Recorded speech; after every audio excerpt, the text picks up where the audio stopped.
40 বছরে যে কাজ হয়নি, গেল 4 বছরে তার চেয়ে বেশি কাজ হয়েছে ঢাকা দক্ষিণ সিটি কর্পোরেশনের দাবি মেয়র শেখ ফজলে তাপসের। দায়িত্ব নেওয়ার 4 বছর পূর্তি ও সামগ্রিক কার্যক্রম নিয়ে সংবাদ সম্মেলনে এ দাবি করেন তিনি। নতুন বিনিয়োগ না পাওয়ায় গণপরিবহনে শৃঙ্খলা ফিরিয়ে আনা যায়নি বলেও জানান মেয়র তাপস। খায়রুল ইসলামের রিপোর্ট। 100% কপার কন্ডেন্সারে তৈরি ভিশন ফ্রিজ, তাই গুণে মানে অটুট থাকে বছরের পর বছর। ঢাকা দক্ষিণ সিটি কর্পোরেশনের মেয়রের দায়িত্ব নেওয়ার পর 4 বছরে যেসব উন্নয়ন কর্মকাণ্ড হয়েছে তা তুলে ধরতেই এ সংবাদ সম্মেলনের আয়োজন। সততা, নিষ্ঠা এবং আন্তরিকতা নিয়ে কাজ করে চলেছে এবং দীর্ঘ 40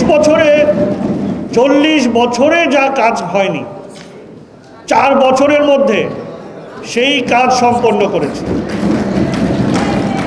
50 বছরে মাত্র 22টি ওয়ার্ডে 24টা অন্তর্বর্তীকালীন বর্জ্য স্থানান্তর কেন্দ্র নির্মাণ হলো। 50 বছরে আমরা 4 বছরে নির্মাণ সম্পন্ন করেছি 41টা। কেউ আমাদেরকে খাতির করে জমি দেয় নাই, কেউ বলে নাই যে আমি জমি দিলাম, আপনি সুন্দরভাবে এখানে নির্মাণ করেন।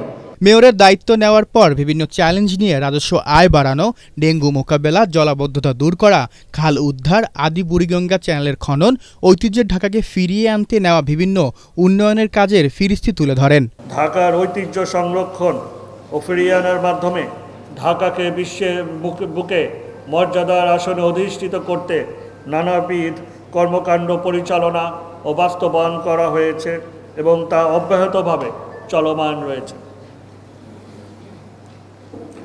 প্রিয় সাংবাদিক বৃন্দ, ঢাকাবাসী, দায়িত্বভার গ্রহণের প্রথম দিন হতেই কর্পোরেশনের সকল স্তরের কর্মকর্তা কর্মচারীদের গাফিলতি, অনিয়ম, দুর্নীতি দূর করার মাধ্যমে সুশাসন নিশ্চিত করার লক্ষ্যে আমি শূন্য সহনশীলতা নীতি গ্রহণ ও বাস্তবায়ন করে চলেছি। গণপরিবহনে শৃঙ্খলা আনতে বিভিন্ন প্রকল্প নেওয়া হলেও বিনিয়োগের অভাবে তা বাস্তবায়ন করা সম্ভব হয়নি বলে জানান মেয়র তাপস। আমরা কোনো পুরনো বাস দিয়ে আমরা ঢাকা শহরে আর ঢাকা নগর পরিবহন আমরা চালু করব না। আমাদেরকে নতুন বাস দিতে হবে। নতুন বাস দিতে হলে এখন বিনিয়োগ প্রয়োজন।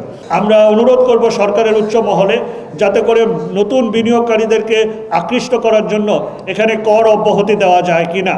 এরকম যদি প্রণোদনামূলক কিছু অব্যাহতি বা প্রণোদনামূলক কিছু সুযোগ সুবিধা দেওয়া যায়, তাহলে আমরা মনে করি যে নতুন বিনিয়োগকারীরা আকৃষ্ট হবে এবং আমাদের এই শৃঙ্খলাবদ্ধ এই বাস রুট রেশনালাইজেশনের এই ঢাকা নগর পরিবহনে তারা বিনিয়োগ করতে তারা আকৃষ্ট হবে। আমরা মনে করি সেভাবে আমরা একটি পথ পাব। ডেঙ্গু নিয়ন্ত্রণ, জলাবদ্ধতা দূর করতে আরও কার্যকর পদক্ষেপ নেওয়া হবে বলে জানান দক্ষিণের এই মেয়র। খায়রুল ইসলাম, এটিএন বাংলা, ঢাকা।